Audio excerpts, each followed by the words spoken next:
Welcome to Overcome, where I'm going to help you not only manage and survive, but actually thrive because of life difficulties. I'm Christine Faraci, and besides the many life changes, recreations, and challenges I overcame, I also survived 2 bouts with aggressive breast cancer over 20 years ago. And I am thrilled to admit to you, which a lot of women don't like to, I turned 50 this year. 50! I still can't believe it. Maybe I'll see you at my 100th birthday party. See, surviving breast cancer as a young woman, 27 years old the first time and 31 the second time, when my 3 sons were babies themselves, I was breastfeeding. I had a 1-year-old, a 3-year-old, and a 5-year-old. That experience dared me to live, both because I wanted to watch them grow up, as well as experience life myself. Through many surgeries, chemotherapies, losing my hair, radiation, reconstruction, all of it dared me to live every day to the fullest, as if it's my last. And I still do. And you can too. There are as many types of challenges in life as there are unique people. And through the years, no matter who I talk with and what difficulties are faced, I continue to see that how we choose to handle those challenges, and especially our fears, often defines our experience. For overcoming is as much about the day-to-day process as it is a final goal. Today's guest, Leslie Garner, will be sharing how early detection, a positive attitude, and self-care helped both her treatment and recovery from breast cancer. See, early detection, it affords you the most number of treatment options and choices in your care. A positive attitude, you'll learn watching my show each week, that simply will impact every area of your life. And self-care, those are things like diet, exercise, stress reduction. They not only help you recover from all cancers, but they actually have been shown to prevent cancer and many other syndromes as well. See, it's important to take an active role in your health and your life. So whether you or a loved one are experiencing breast cancer today, or maybe just some other challenges, Leslie's story will inspire you. So you must see the uncut version. Simply just click on the link. Leslie asked to be interviewed in her backyard because she finds peace and tranquility relaxing next to her waterfall.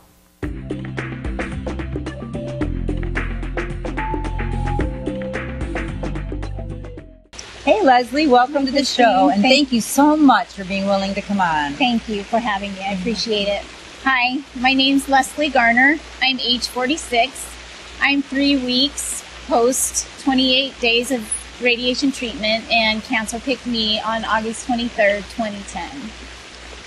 Wow, cancer picked you. That's a curious way of putting it. What do you mean by that cancer picked you? Cancer picked me because it knew I was going to be an advocate for early detection and self-breast examinations, and that I could tell my story in a compelling way that people would actually go out and do it for themselves. When you're young and impressionable and you have all those vivid memories of family gatherings, I remember distinctly both of my grandmothers having wigs, knowing that they had mastectomies. Of course that instilled fear in me. But I think what I have to remember about that fear is people would say, well, fear usually stops you. It stops you from doing something, really. When somebody thinks about fear, you stop. And actually that fear of not wanting to have those physical appearances or go through the pain, the treatments, not wanting to go through that propelled me to get mammograms yearly. So how did that vigilance sort of come out in what you were doing? It did really make me vigilant. That's a great word. It made me begin getting yearly mammograms at 35, which is really unheard of, really. That's really not the recommendation. And even back then, 10 years ago, young people didn't get breast cancer. We know that's not true now. So I started yearly mammograms when I was 35.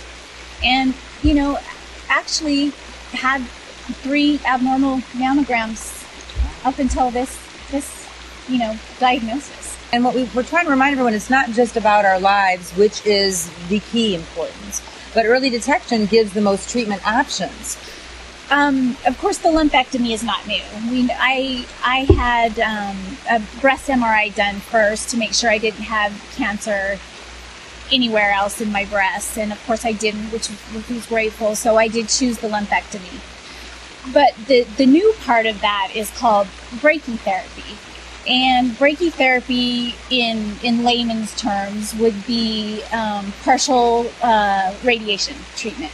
So what they do is they put a balloon in your breasts, and out of that balloon comes about 5 tubes that come out of your breast. And then I had what they call a boost radiation, where the seeds come in, go to exactly to the site where the cancer was. So it's very precise, is the word I want to use, very precise.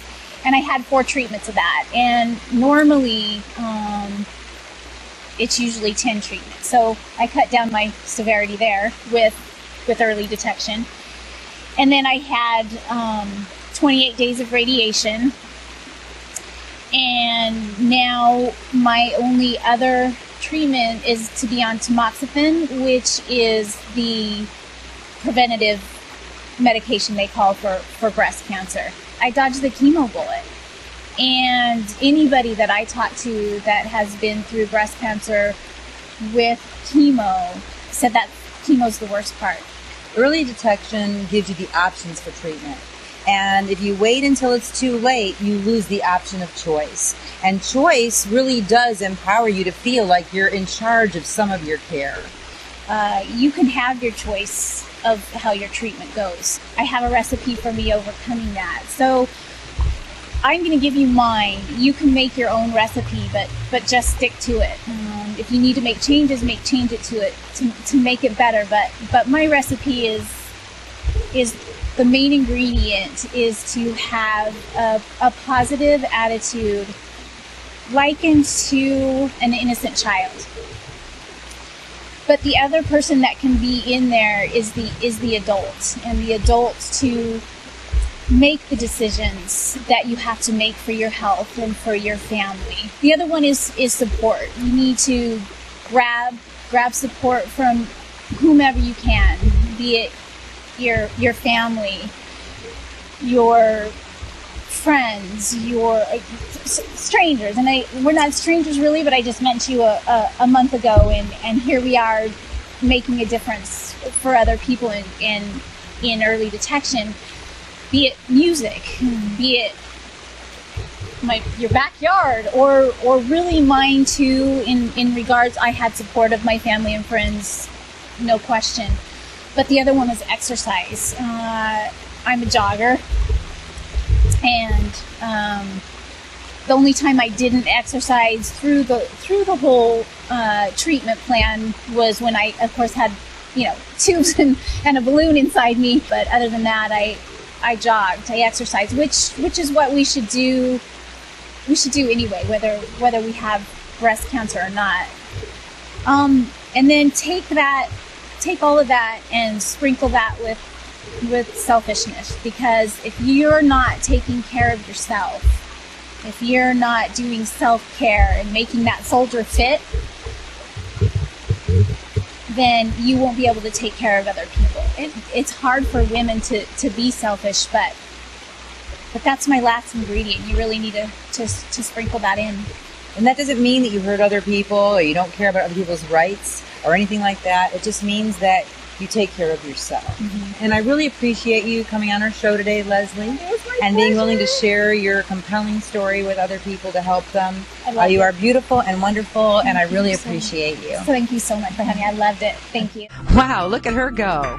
If you asked Leslie, she'd probably say she is no different than you or I, just an ordinary girl. Well, if that's the case, she's an ordinary girl with an extraordinary spirit. You gain strength, courage, and confidence by every experience in which you really stop to look fear in the face.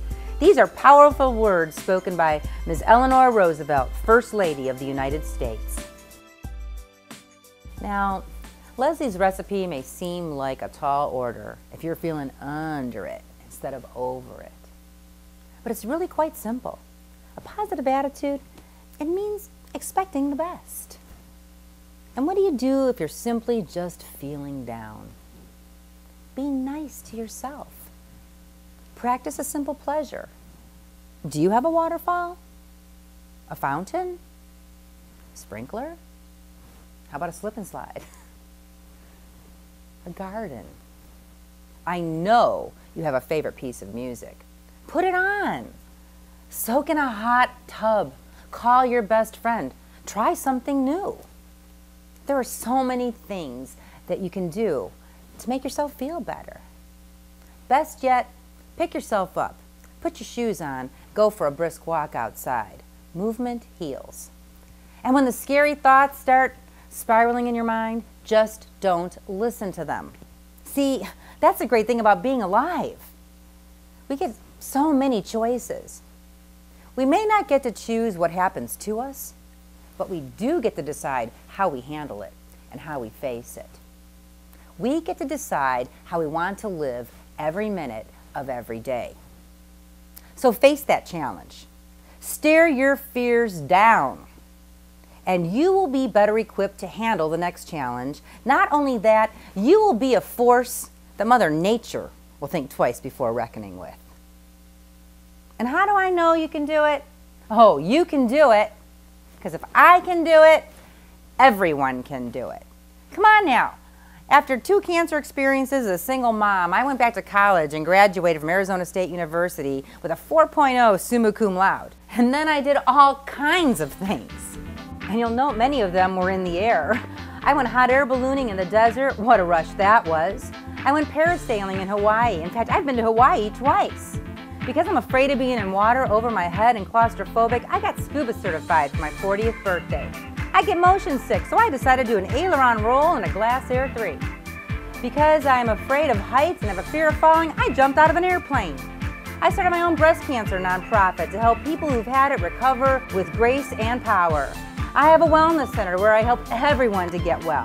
I've written a book for the U.S. Navy about workplace wellness that you can even get. I've been to over 25 foreign countries, Hungary, Slovakia, Austria. I've been to Rome, Italy, all the way down to Pompeii. I've covered 3/4 of the island of Sicily, getting back in touch with my roots.